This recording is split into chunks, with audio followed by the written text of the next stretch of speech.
कहते हैं सौतेली माँ कभी प्यार की मूरत नहीं बन सकती, तो क्या सौतेला बेटा सपूत बन सकता है? चलिए देखते हैं। निरंजन की माँ बचपन में ही मर जाती है। पिता दूसरी शादी से शकुंतला को घर ले आते हैं। अरे कितना प्यारा है ये, मैं आज से तुझे नीरू कहूंगी, ठीक है? नीरू यानी निरंजन के मन में तो सौतेली माँ को लेकर काफी डर था। मेरा नाम निरंजन है, नीलू नहीं। शकुंतला मन में समझती है कि बच्चा है, सौतेली माँ को इतनी जल्दी तो नहीं अपनाएगा। शकुंतला की माँ एक दिन उसके घर आती है। नीरू देखो, तुम्हारी नानी माँ आई है और ये देखो तुम्हारे लिए कितनी अच्छी अच्छी चीजें लाई है। पर निरंजन उनसे मिलता नहीं और वहाँ से चला जाता है। अरे शकुंतला, क्या यही सिखाया मैंने तुझे? अरे ये बच्चा तुझसे प्यार क्यों नहीं करता? नहीं माँ, वो धीरे धीरे मेरी तरफ आ रहा है। आप चिंता मत करिए, मैं इसे माँ का ही प्यार दूंगी। धीरे धीरे दिन बीतते हैं। निरंजन का रवैया शकुंतला के लिए ठीक हो जाता है। एक दिन पड़ोसन उनके घर आती है। अरे शकुंतला बहन, कैसी हो? भाई तुम हम लोगों को कब खुशखबरी दे रही हो? कब ला रही हो निरंजन का छोटा भाई या बहन?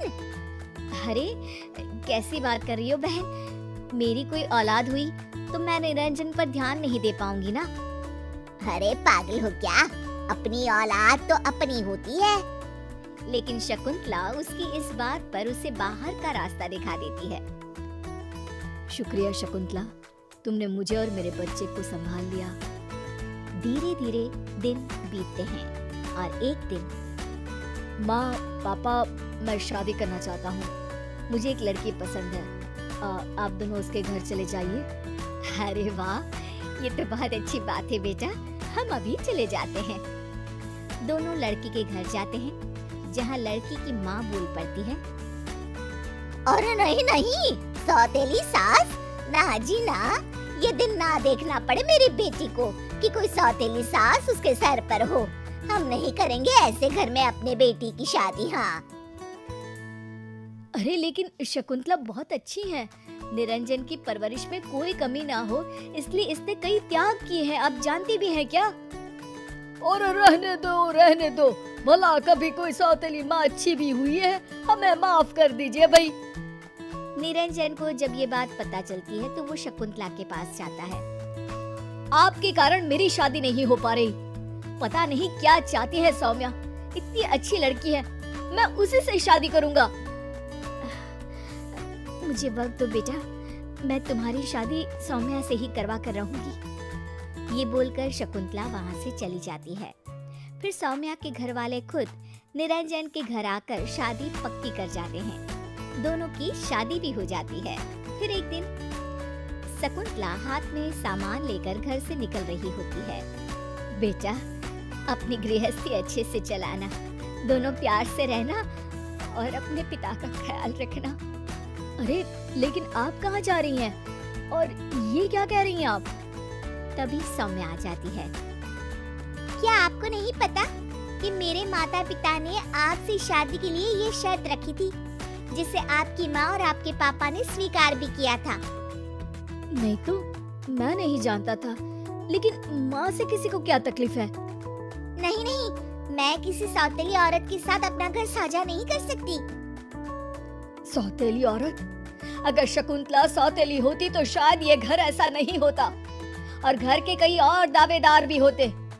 निरंजन मेरा इकलौता बेटा है, लेकिन शकुंतला के लिए भी वो उसका इकलौता रहा। देखिए पिताजी, शर्त आप लोगों ने मानी थी, तभी ये शादी हुई है। प्लीज अब बात से हटिए मत, मैं कोई परेशानी नहीं चाहती हूँ। और शकुंतला और उसका पति घर छोड़कर चले जाते हैं। देखो निरंजन, परेशान मत हो, मैं हूँ ना। वैसे भी वो लोग अपने थे ही नहीं, माँ तो वैसे भी सौतेली थी, और अगर पिताजी तुम्हारे होते तो वो तुम्हारे साथ रहना चुनते, ना कि उसके साथ चले जाते। निरंजन सौम्या की बात सुनकर वहाँ से चला जाता है। फिर जिंदगी वैसे ही चलने लगती है।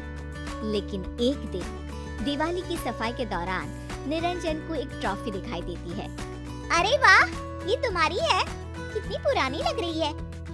किस लिए मिली थी तुम्हें ये ट्रॉफी? पढ़ाई के लिए। मैं पढ़ने में अव्वल था। माँ सारी रात जागकर मुझे पढ़ाती, मेरे लिए कॉफी बनाती और लाइट जाने पर तो पूरी पूरी रात पंखा भी करती, पता है। इतना बोलते बोलते निरंजन का गला रूंध जाता है। अरे सब दिखावा होता है निरंजन। मेरी माँ ने बताया था, ये जो सौतेली माएं होती है ना, चुड़ैल होती है, चुड़ैल। रात भर जागना इनकी आदत होती है। निरंजन चुप हो जाता है।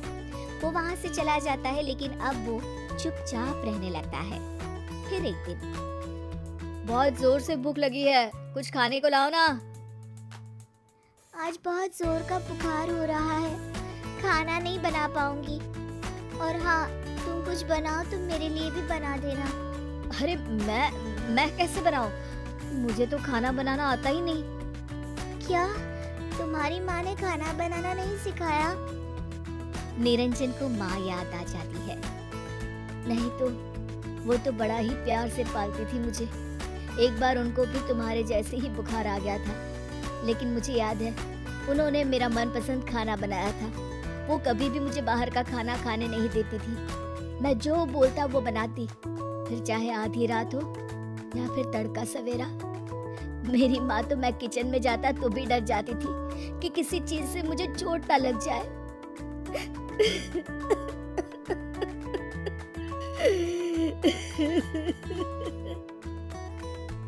निरंजन रोने लगता है। सौम्या, मैं अपनी माँ के बिना नहीं रह सकता। प्लीज बिना शर्त के उन्हें मेरे पास आने दो। मुझे माफ कर दीजिए, हम आज ही माँ पापा को घर ले आएंगे। प्यार बिना शर्त के होता है, ये बात मैं अब समझ गई हूँ।